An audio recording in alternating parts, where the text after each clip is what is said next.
É uma alegria a gente poder ter essa oportunidade de nos reunirmos como igreja do Senhor.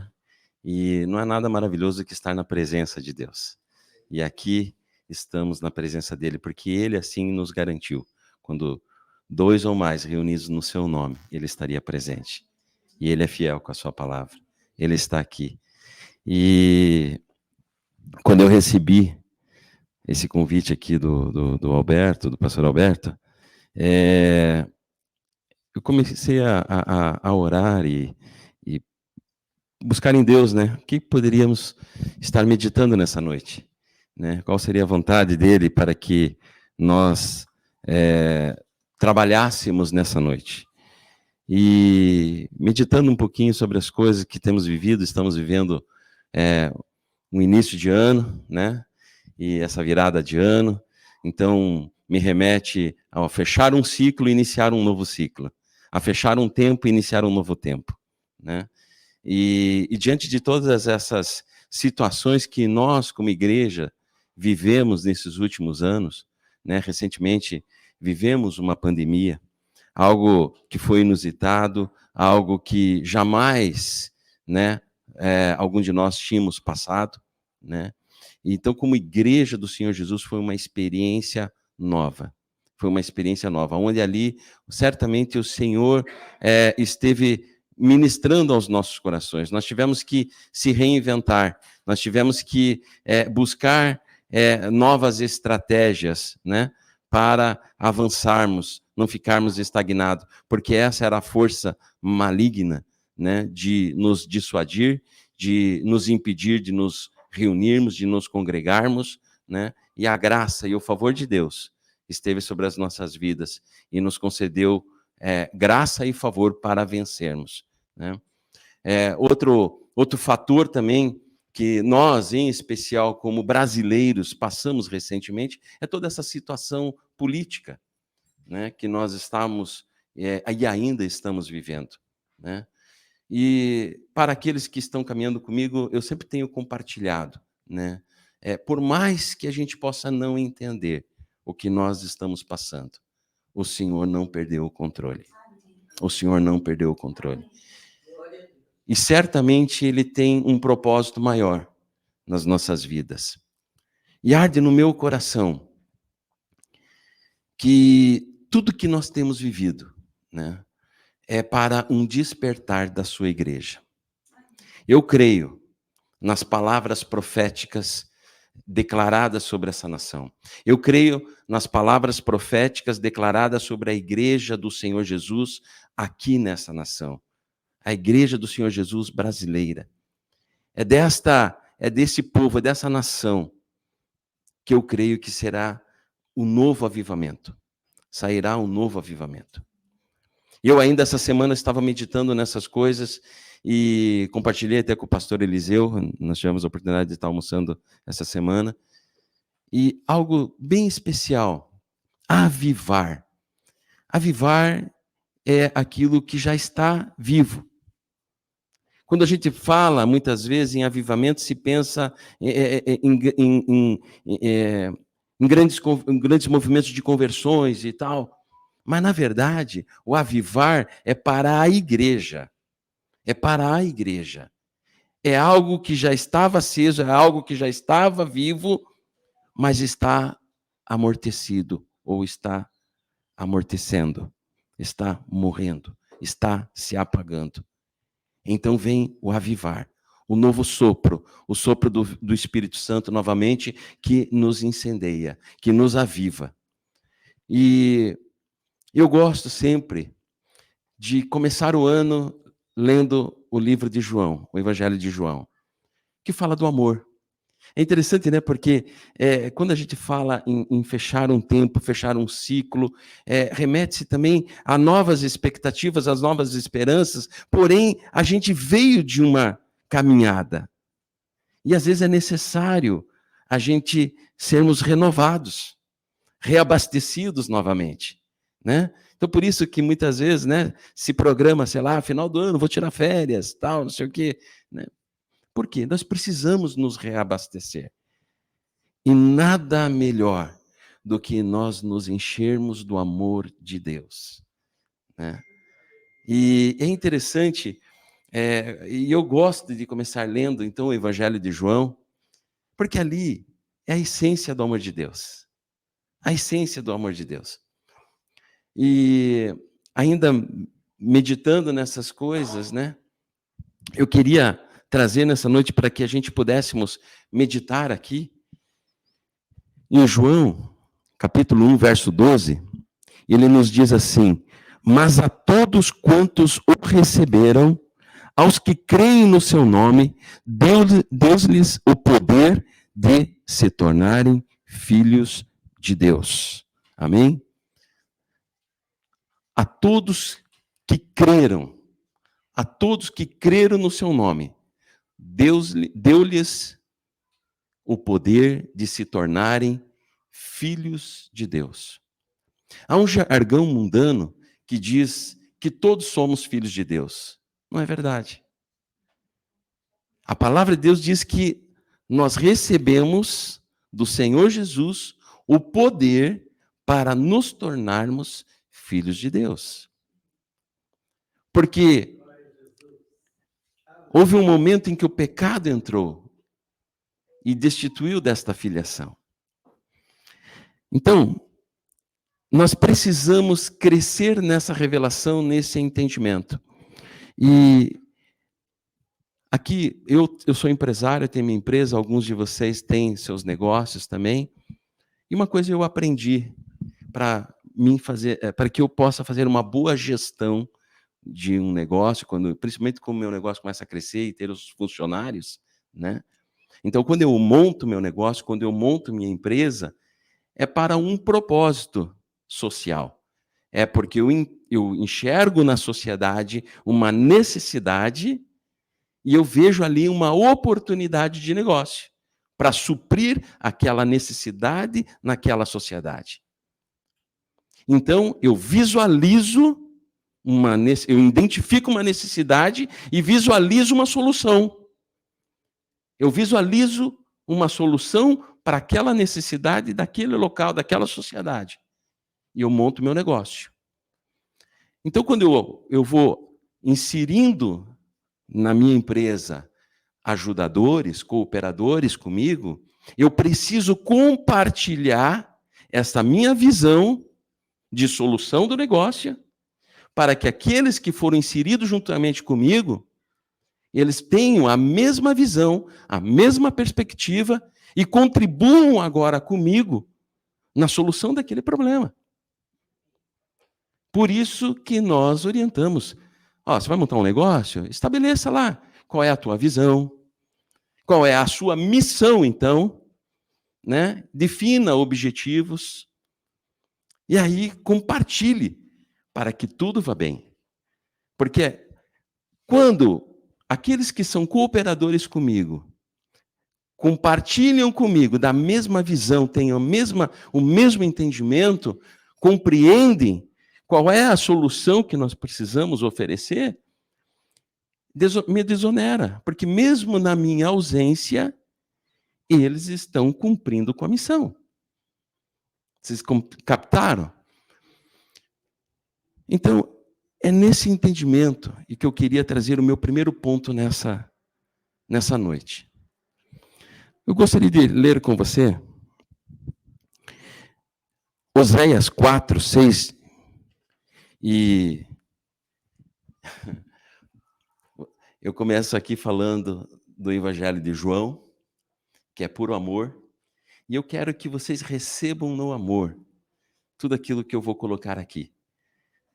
Porque existe uma premissa, e eu compartilho também disso, muitos pastores e pregadores, eles evitam, né, há um consenso de não trazermos, muitas vezes, palavras de exortação, palavras de púlpito no domingo. Por quê? Porque entendemos que nós aqui estamos cuidando apenas da noiva. E a noiva tem um noivo. E nós temos um cuidado, um zelo com essa noiva, porque senão nós havemos de nos entender com o noivo. O noivo é ciumento. Mas esse cuidado com essa noiva está com a gente. E nós precisamos zelar com essa noiva. E se essa noiva, às vezes, de repente, está permitindo algumas coisas que possam desagradar ao noivo, também cabe a gente, com muito amor e carinho, orientar, né? E eu gostaria de ler Oséias 4:6, diz assim: o meu povo, em umas versões diz, o meu povo que se chama pelo meu nome, está sendo destruído, pois lhe falta o conhecimento. Pelo fato de vocês, sacerdotes. Quem é sacerdote aqui? Quem é sacerdote aqui? Apocalipse 1:6 diz que ele nos fez reis e sacerdotes para seu Deus e Pai. Para servir seu Deus e Pai. Então, todos nós aqui somos sacerdotes em Cristo Jesus. Então, pelo fato de vocês, sacerdotes, rejeitarem o conhecimento, também eu os rejeitarei, para que não sejam mais sacerdotes diante de mim. Visto que se esqueceram da lei do seu Deus, também eu me esquecerei dos seus filhos. Dura é esta mensagem. É uma exortação. Mas eu gostaria de crescer com vocês nessa noite. Eu tenho, para mim, um conceito e uma definição do que é ser sábio. Do que é ser sábio. Eu gosto muito dessa definição, eu gostaria de compartilhar com vocês também. O que é ser sábio? Ser sábio é buscar o conhecimento, ter o entendimento e praticar. Buscar o conhecimento, ter a vontade, isso exige empenho, esforço, eu sair da minha zona de conforto, eu me aplicar, eu me dedicar. Eu tenho que buscar o conhecimento. Há uma necessidade. E Deus aqui nos exorta. Deus nos exorta. Ei, sacerdotes, porque vocês rejeitam o conhecimento. É duro. Então, essa prática de deixarmos de lado, de buscarmos o conhecimento da verdade, não pode existir entre nós. Nós precisamos buscar o conhecimento, alcançar o entendimento e praticar. Por que, Vladimir, que tem que ter esses passos? Eu dou sempre um exemplo do fumante. O fumante, ele fumou a vida inteira, até que alguém chegou e disse assim, olha, fumar faz mal. E ele foi despertado naquela situação. O papel dele é buscar o conhecimento. Ele vai buscar o conhecimento. Ele vai estudar sobre o tabaco, vai estudar toda a situação de tudo que pode acontecer com relação a um fumante, e ele descobre ali, então, através da busca do conhecimento, que, de fato, o fumo faz mal à sua saúde e que pode levá-lo à morte. Ou, no mínimo, trazer grandes danos na sua saúde. Agora eu pergunto, pelo fato dele ter ido buscar o conhecimento, ele ter o entendimento, ele se tornou sábio? De maneira alguma. Ele só se torna sábio a partir do momento que ele toma uma atitude de acordo com o que ele entendeu. E uma atitude, obviamente, em benefício próprio. Em benefício próprio. Nós precisamos nos tornar sábios diante de Deus. Nós precisamos nos tornar sábios diante de Deus. E se tornar sábio diante de Deus, ser sábio diante de Deus é usar o poder que nos torna filho. É usar o poder que nos torna filhos de Deus. E aqui eu gostaria de crescer com você nessa revelação do dessa obra linda e maravilhosa que Jesus nos concedeu. O direito de nos tornarmos filhos de Deus. É uma herança que ele nos concede e que nós precisamos permitir crescer nesse entendimento, nessa revelação. O segundo ponto é trazer, e aqui eu queria definir o seguinte, essa obra de Jesus, ele nos permite, então, né, uma transformação de vida.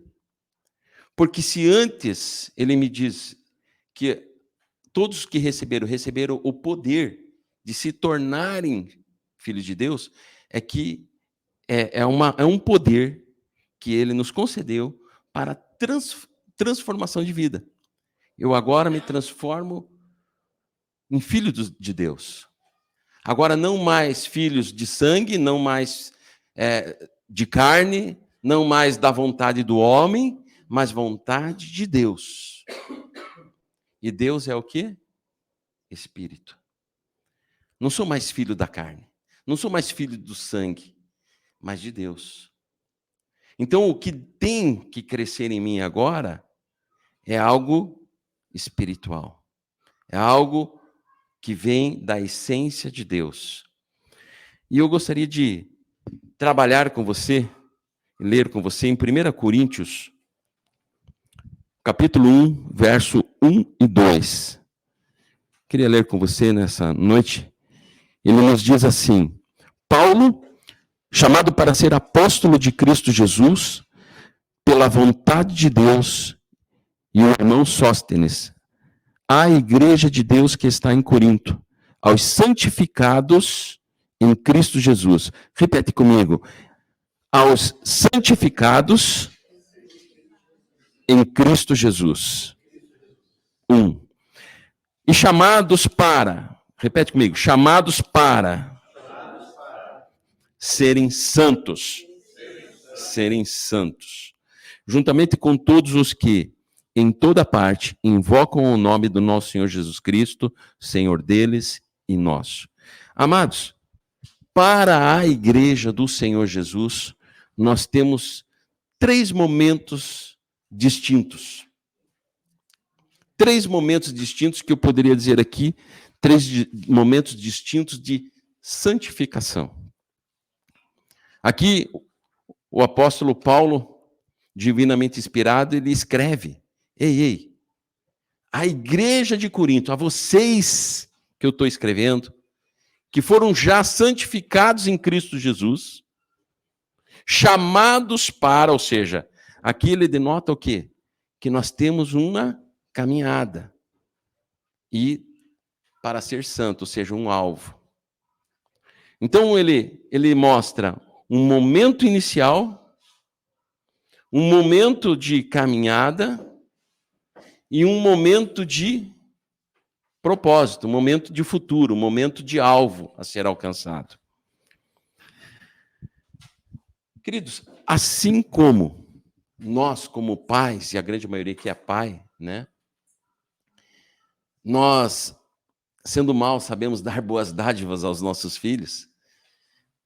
É importantíssimo nós, como cristãos, entendermos esses 3 momentos para que nós saibamos agir de acordo em cada momento que nós estamos vivendo. Né?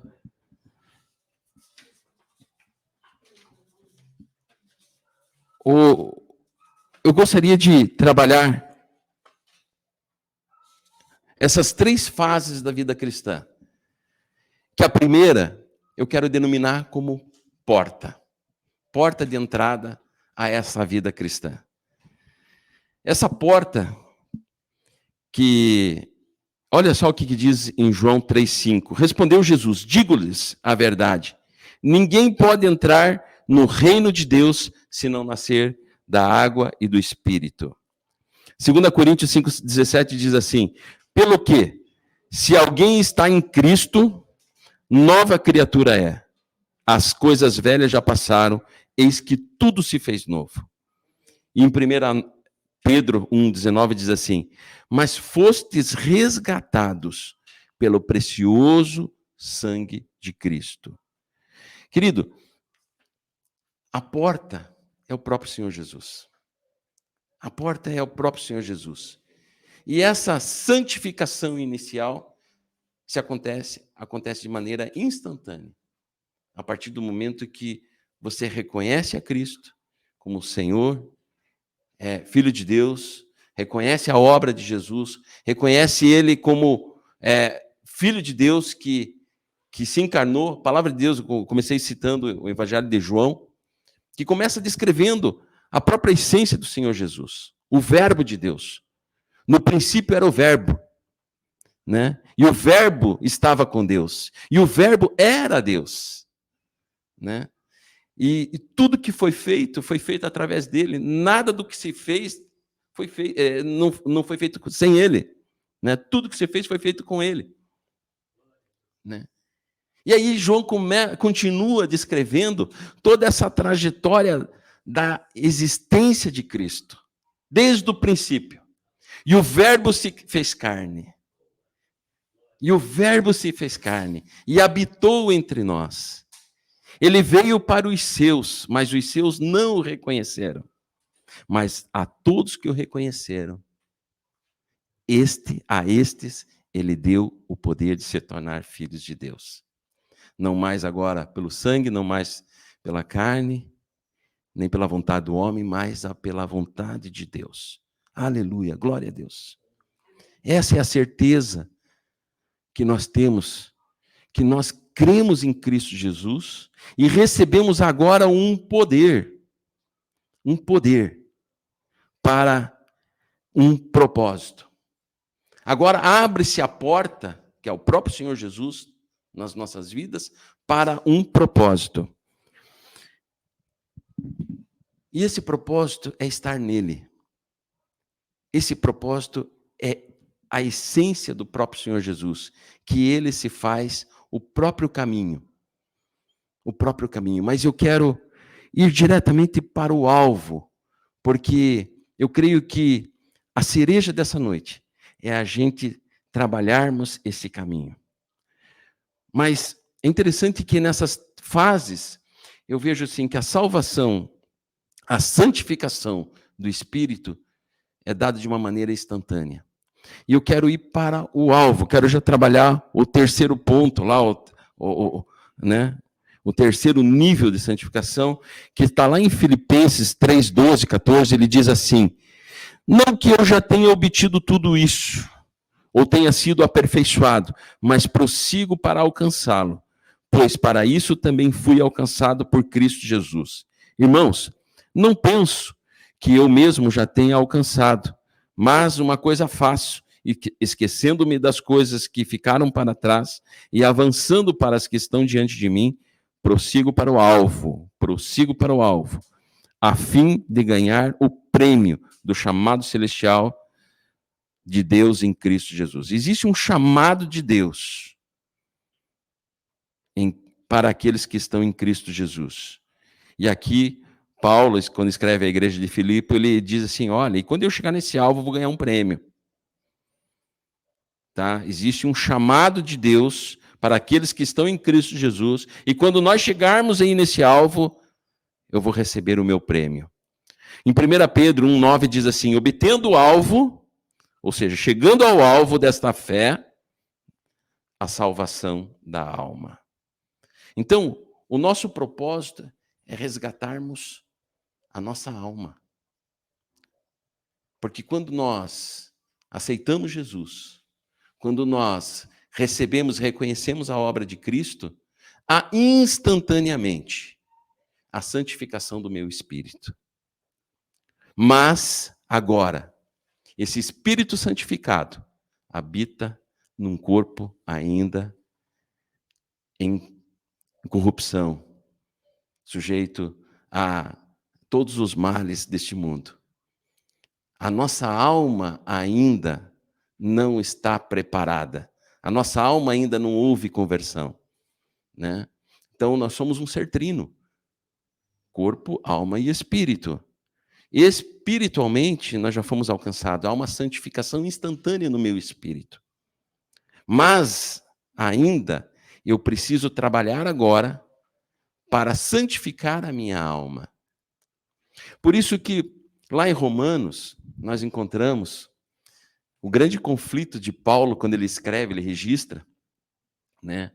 Ora, o bem que eu quero, eu não faço, né?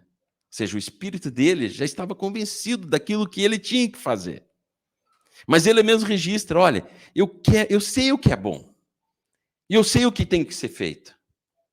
Eu sei o bem que eu preciso fazer, mas não faço. Mas aquilo que eu não quero, isso eu faço. Ou seja, nós precisamos entender que no momento de conversão, eu recebo uma santificação no meu espírito, que agora é um poder que já habita em mim, depositado pelo poder do Senhor nas nossas vidas. Agora vem o poder de Deus, o poder do Espírito Santo, habitando em nossas vidas para nos transformar, para nos conduzir a termos também agora uma alma santificada. Uma alma santificada. E aqui nós entramos, então, nesse processo.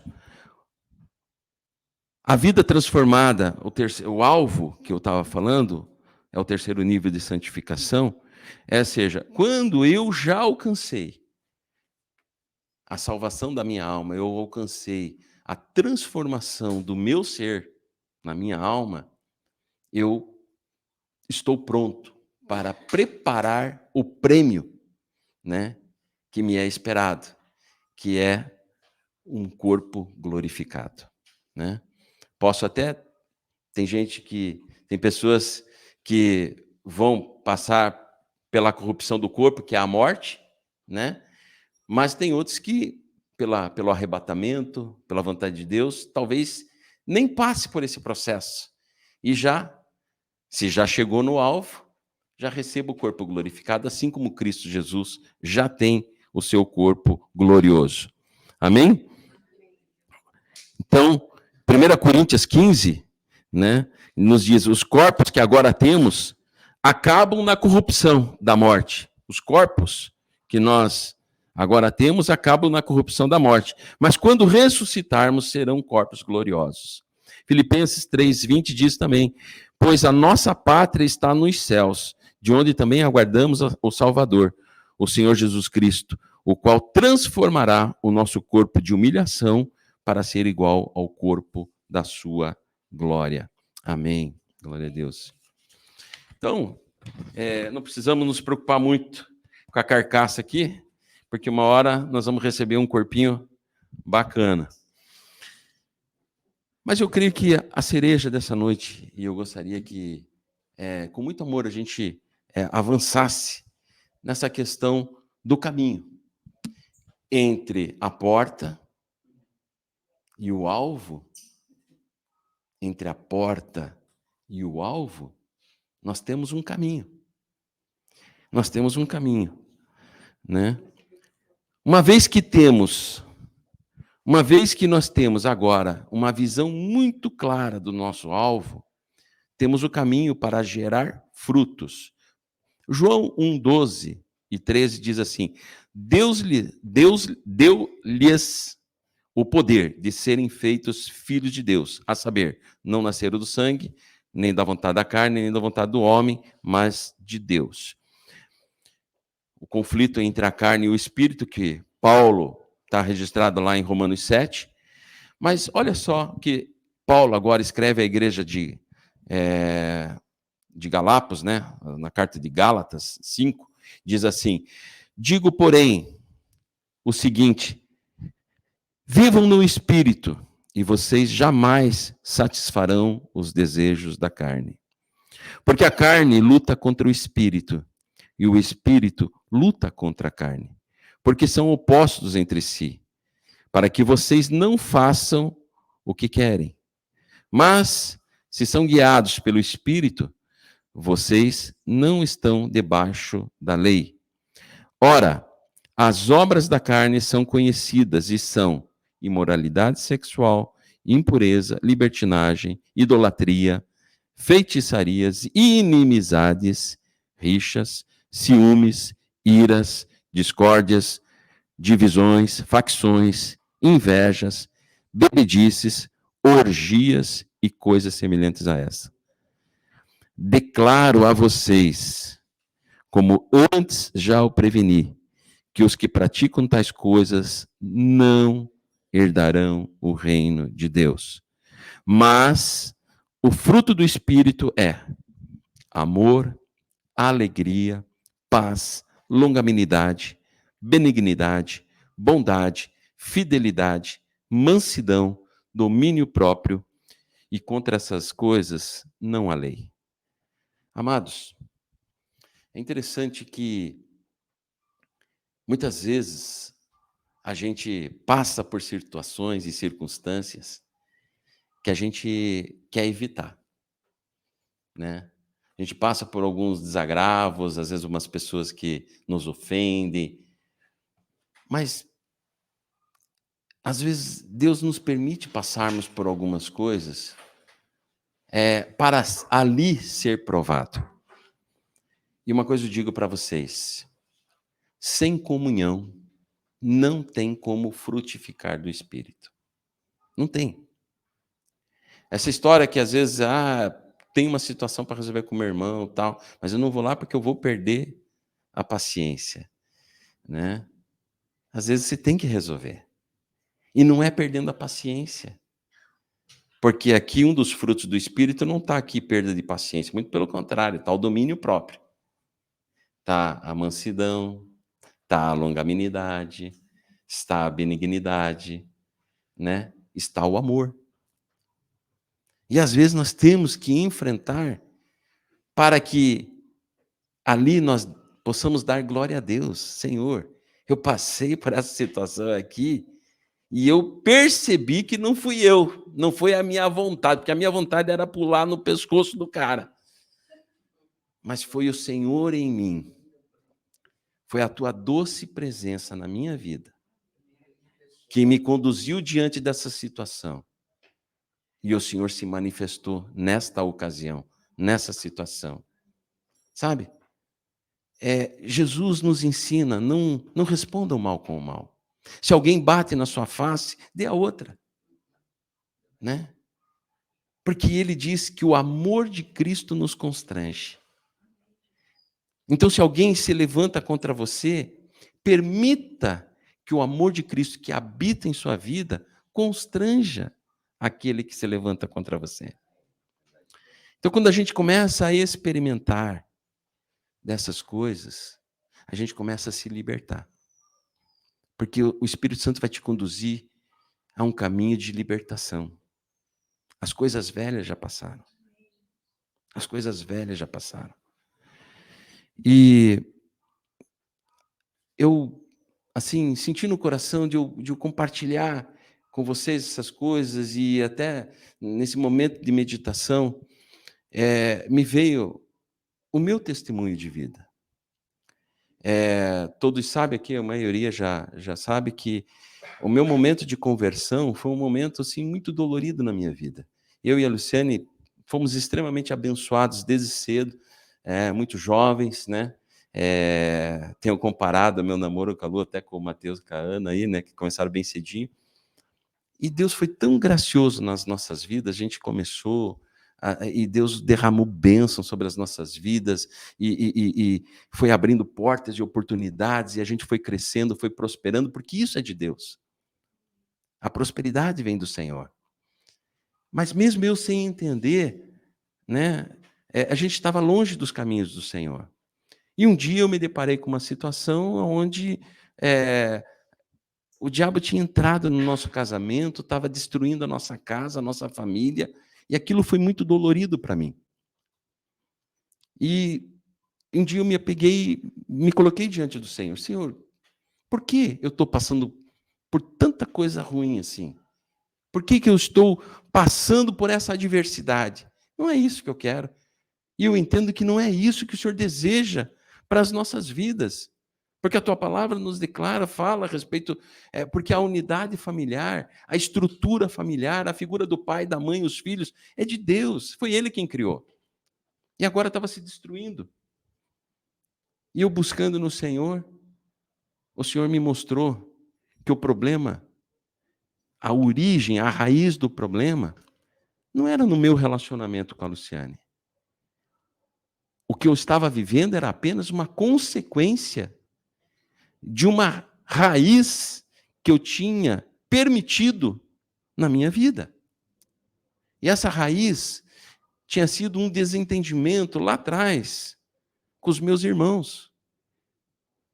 E uma falta de perdão com os meus irmãos, que trouxe também um desentendimento com meu pai, uma falta de perdão com meu pai. E eu vinha trazendo aquela falta de perdão nas minhas costas. E sabe o que é? Nós temos, em muitos momentos, a gente trabalha esse tema, a falta de perdão, é como uma ferida aberta, que se não tratada, é como aquelas varejeiras que se assentam naquele machucado, naquela ferida, e vai só aumentando o problema. Vai transformando aquela situação em uma coisa muito mal cheirosa, desagradável. E era isso que eu estava vivendo. Eu era uma pessoa mal cheirosa, desagradável, a ponto de que minha esposa já não estava mais suportando caminhar comigo. Deus me mostrou isso. Naquela noite, né, eu fui na casa do meu pai. Quando eu cheguei na casa do meu pai, eu soube que ele já fazia mais de uma semana que ele estava enfermo na cama. Até a minha madrasta queria me impedir de entrar lá, porque eu era uma pessoa ruim. Vocês podem não acreditar. Eu estava vivendo sob o jugo do mal. Eu era uma pessoa muito briguenta. E eu cheguei lá e ela se assustou. Não, calma. Eu falei, não, vim aqui, quero falar com o pai e tal, não sei o quê. E ela já foi se antecipando, teu pai está doente, teu pai está enfermo, ele está na cama, já faz tantos dias. Eu até achei que não era verdade dela, que ela estava só jogando uma desculpa para mim não entrar ali. Mas eu insisti, e eu entrei, e ele estava realmente de cama, né? E eu olhei para ele, eu peguei e abracei ele, eu falei, pai. Ele se assustou, filho, tudo bem e tal.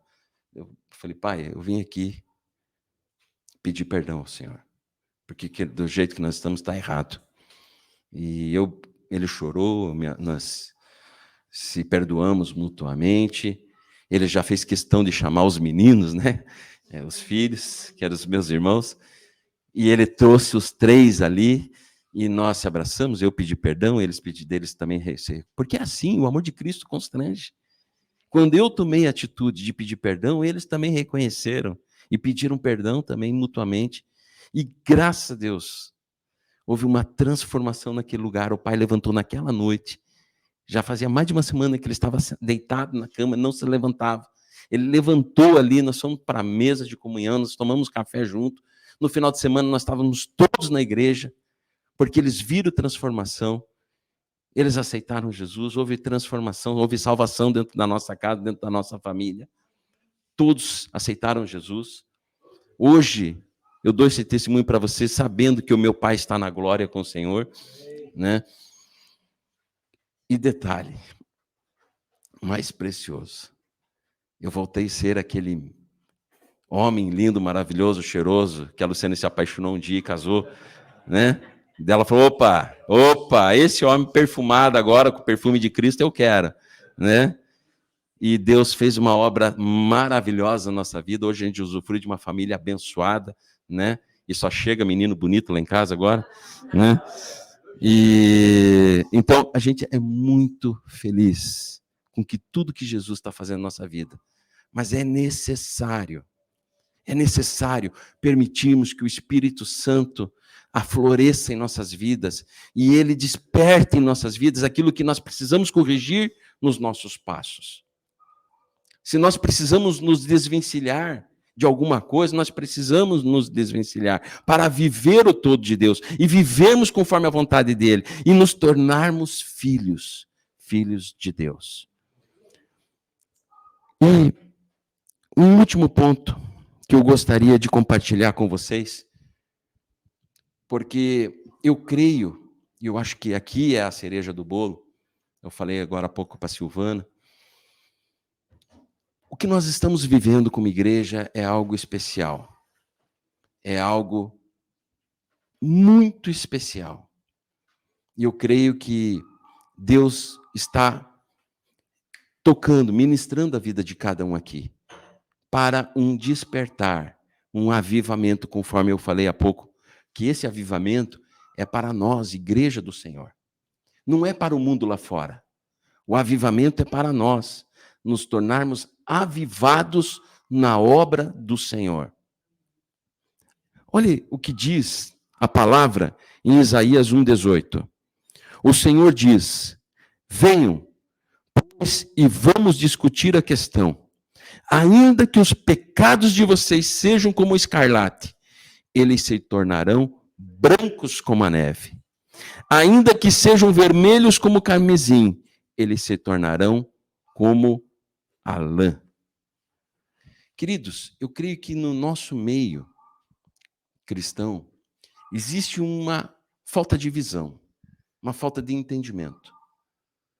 Aqui, esse texto do profeta Isaías, ele está nos dizendo assim, olha, mesmo que ainda nós estejamos muito sujos com o sangue do pecado, ele nos promete nos branquear. Ele nos promete nos branquear. E ele cita 2 tipos de limpeza aqui.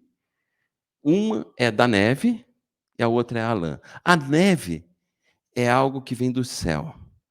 A neve é algo dado de graça.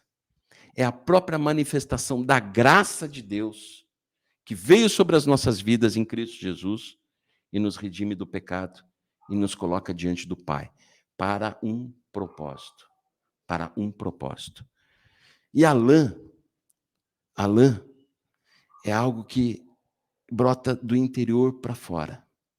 É algo que vai trazer de dentro para fora. É a obra do Senhor dentro de nós para fora.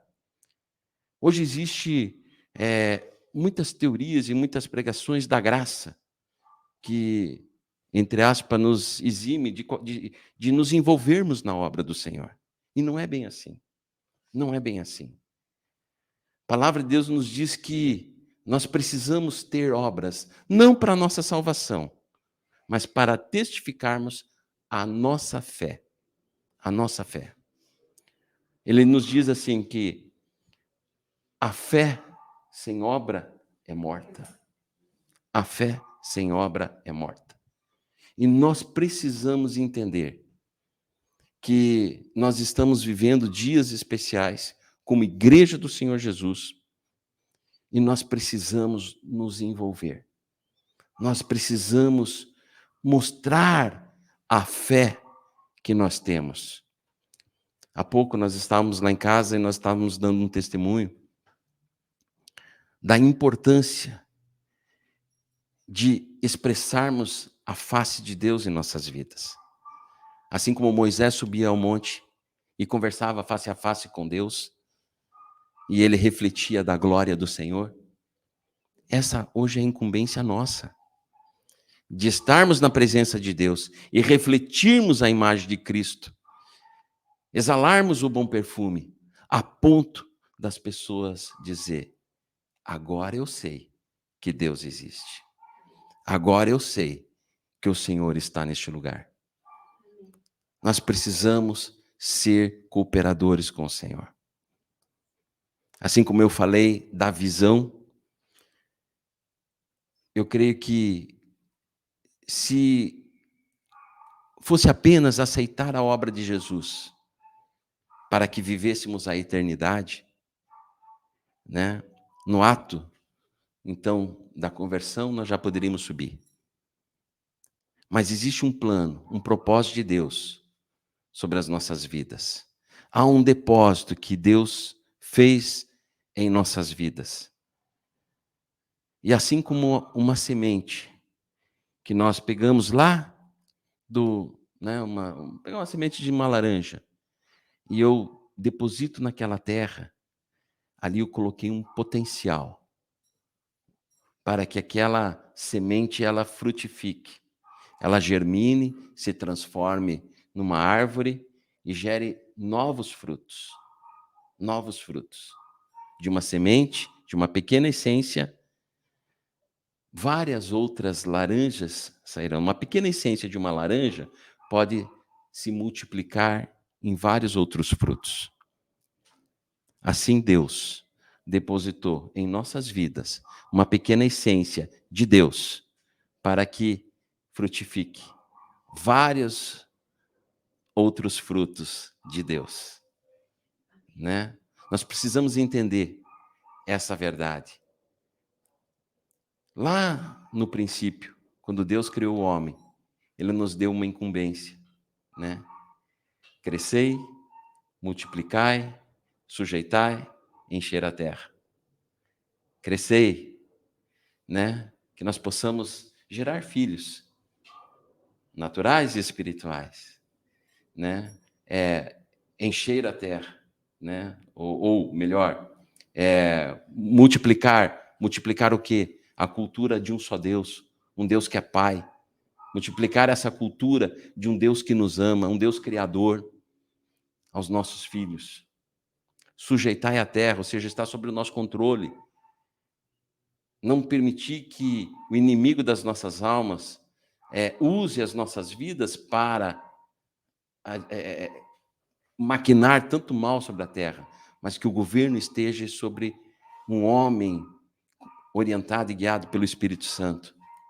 E aí sim, nós vamos encher a terra da glória do Senhor, manifestando a glória do Senhor onde quer que nós estejamos. Amém? Amados, eu creio que Deus está ministrando as nossas vidas. Nós temos uma grande oportunidade aqui, neste lugar. Neste lugar. Acho que arde no coração, eu tenho orado bastante a respeito, em especial, da nossa caminhada aqui junto, Alberto. O Vicente, o Tiago, né? Que têm chamados, né? E não é por acaso que nós estamos caminhando juntos. Eu creio que há um grande propósito, e a minha oração foi que aqueles que estivessem ouvindo essa mensagem, que Deus estivesse ministrando, tocando, para esse chamado. Nós temos uma obra, nós temos um propósito de vida. A minha e a sua vida não é por acaso. Nós temos um propósito de Deus, que a obra de Jesus é sobre as nossas vidas e através das nossas vidas. Que cada um de vocês, verdadeiramente, sejam fontes de águas vivas, águas que transformam, que tragam vidas. Amém? Eu queria deixar essa palavra para você e eu queria declarar, tá, sobre a vida de vocês um novo tempo, um tempo de maior intimidade com o Senhor, um tempo de maior mergulho nas águas do Senhor, águas profundas, né? E que verdadeiramente nós possamos fazer desse ano um ano diferente, um ano onde nós possamos, pela graça e pelo favor do Senhor, tocar e ministrar muitas vidas, trazer muitas vidas ao Senhor, transformar mesmo, e que todos tenham muito certo nos seus corações, que todos um dia estaremos na glória com Ele, né, para todos sempre. Amém? Então, inclina sua cabeça, abra suas mãos, eu quero declarar aqui. Pai amado, Pai querido, quero te louvar, te agradecer, Pai, por essa noite. Eu sei, meu Deus, que aqui é uma terra fértil, Senhor. A esses amados que aqui estão, aqueles que nos ouvem pelas redes sociais, Pai, que nesta hora, prostrados diante do Senhor, recebem essa semente. Eu quero declarar terra fértil. Pai, quero declarar que cada um aqui, Pai, frutifica, Pai, para a honra e glória do Teu nome. Quero declarar um tempo de paz, um tempo de alegria, um tempo de quietude nos seus corações, um tempo de romper, Pai, das coisas velhas, mas avançar para o novo do Senhor. Tudo isso para a honra e glória de Cristo Jesus. Eu quero aqui repreender todo espírito contrário, todo espírito de atrapalho, todo espírito de opressão sobre as vidas que aqui estão, sobre aqueles que nos ouvem, todo espírito de enfermidade caia por terra em nome de Jesus. Mas quero declarar, sim, boa saúde, renovo e consolo do Senhor, fortaleza do Senhor, caminhos aplainados, céus abertos para o avançar, o crescer, o prosperar. Assim como nessa noite nós falamos, o avivamento do Senhor, que nós nos levantemos com fome e sede de Ti, e que seja contagiante, e que seja transbordante na vida de muitos, que é o que eu declaro, em nome do Senhor Jesus. Amém.